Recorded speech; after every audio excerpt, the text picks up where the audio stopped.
अस्सलाम वालेकुम लेडीज़, कैसी हैं आप लोग।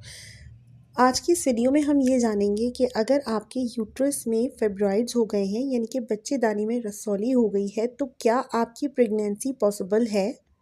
अगर पॉसिबल है तो वो कौन सी टाइप है फाइब्रॉइड्स की जिसमें प्रेगनेंसी पॉसिबल है और कौन सी ऐसी टाइप्स हैं फाइब्रॉइड्स की जिसमें आपकी प्रेगनेंसी में कॉम्प्लिकेशंस आ सकती है। आज की वीडियो फाइब्रॉइड्स के ऊपर है। ये किस उम्र में कॉमन होती है और क्या इसका ट्रीटमेंट होता है, क्या ऑपरेशन ही फाइब्रॉइड्स का ट्रीटमेंट होता है और कब ये आपकी प्रेगनेंसी को अफेक्ट कर सकती हैं। इससे बचने के लिए आपको क्या क्या करना है, तो ये वीडियो एंड तक देखिएगा। अगर आप एक खातून हैं तो मेरे चैनल को सब्सक्राइब कर लें। अगर आप प्रेगनेंसी जर्नी में हैं या आपकी शादी होने वाली है तो फिर भी आप मेरे चैनल को आप लोग भी सब्सक्राइब कर सकती हैं। यूट्रस में फाइब्रॉइड्स अमूमन उन औरतों को होते हैं जिनका ईस्ट्रोजन लेवल हाई होता है और ये होता है 35 साल 40 साल के बाद की ख़वातीन को। लेकिन क्योंकि ईस्ट्रोजन लेवल का हाई होना किसी भी उम्र में हो सकता है, तो इसी तरह बच्चेदानी में रसौली किसी भी उम्र की ख़वातीन को हो सकती है। चाहे आप मैरिड हैं चाहे आप अनमैरिड हैं, इसका इससे कोई ताल्लुक़ नहीं है। ये एक हार्मोन से रिलेटेड इशू है। फाइब्रॉइड्स वो नॉन कैंसेरियस ग्रोथ होते हैं आपके बच्चेदानी के अंदर जो मांस की तरह होते हैं, यानी कि ये कोई सख्त हड्डी नहीं होते। ये जो ट्यूमर लाइक ग्रोथ होती है ये मसल से मिलके बनती है और इसके जो मेन सिम्टम्स होते हैं कि जिन ख़वातीन को बच्चेदानी में रसौली होती है उन्हें सबसे बड़ा सिम्टम ये दिखता है कि उनको जब पीरियड्स आते हैं तो वो बहुत हैवी और क्लॉटेड फॉर्म में आते हैं। प्रोलॉन्ग टाइम तक पीरियड चल सकते हैं, मतलब जो 7 डेज़ होते हैं 3 डेज़ की ब्लीडिंग होती है ये बढ़ के 10 डेज़ 20 डेज़ तक जा सकती है। या आपके पीरियड्स के बाकी पूरे महीने जो गैप होता है उसमें भी आपको वक्फे वक्फे से ब्लीडिंग हो सकती है। तो ये वो जो अलामतें हैं ये सारी यूट्रस पे फाइब्रॉइड्स की होती हैं। जब ये कंप्लेन लेकर आप डॉक्टर के पास जाती हैं, साथ में आपको डिस्मेनोरिया की कंडीशन होती है यानी शदीद पेन के साथ पीरियड्स का आना। जब ये कंप्लेंट्स के साथ आप डॉक्टर के पास जाती हैं तो डॉक्टर आपका फर्स्टली एक टेस्ट करवाती है। उस टेस्ट का नाम है अल्ट्रासाउंड, पेल्विस अल्ट्रासाउंड।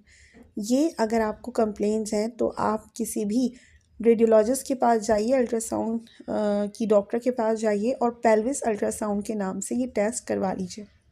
इसमें आपके यूट्रस के अंदर की जो कंडीशन होती है वो इनिशियल बेसिस पे मालूम हो जाती है, तो उसमें पता चल जाता है कि आपको यूट्रस में फाइब्रॉइड्स हैं। देन अब आपको क्या करना है, आपको फिर डॉक्टर के पास जाना है अपनी रिपोर्ट्स लेकर एंड देन डॉक्टर आपको फाइब्रॉइड्स के अकॉर्डिंग कुछ मेडिसिन्स देगी।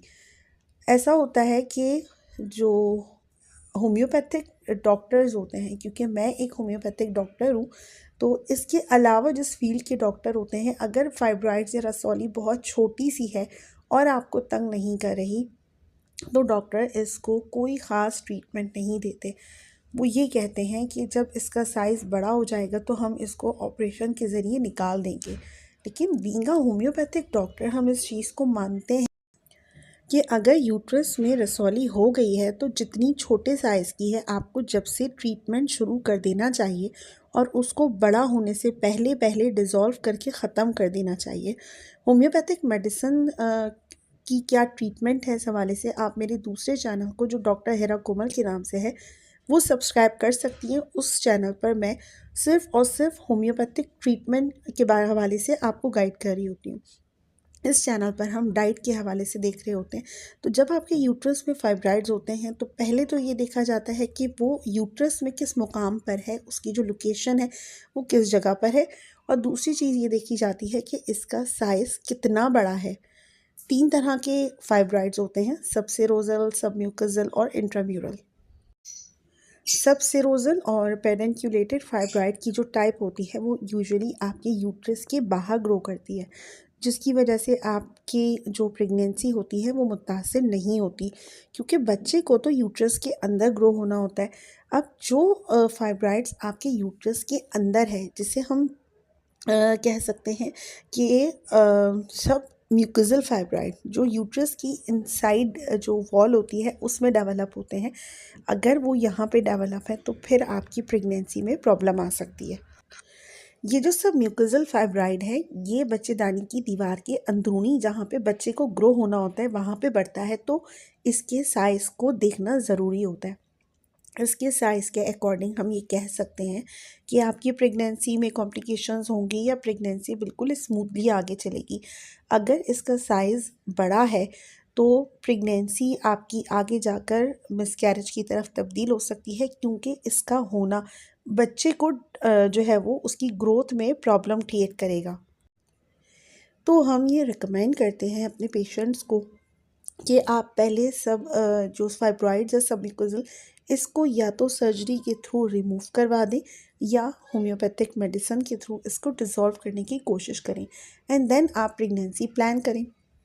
अगर आप इसको रिमूव करने के बाद प्रेगनेंसी प्लान करती हैं तो आपकी प्रेगनेंसी बिल्कुल स्मूथली और हेल्दी आगे बढ़ सकती है।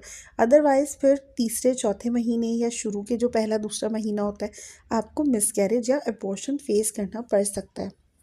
इसकी वजह से बच्चे की ग्रोथ भी मुतासर होती है।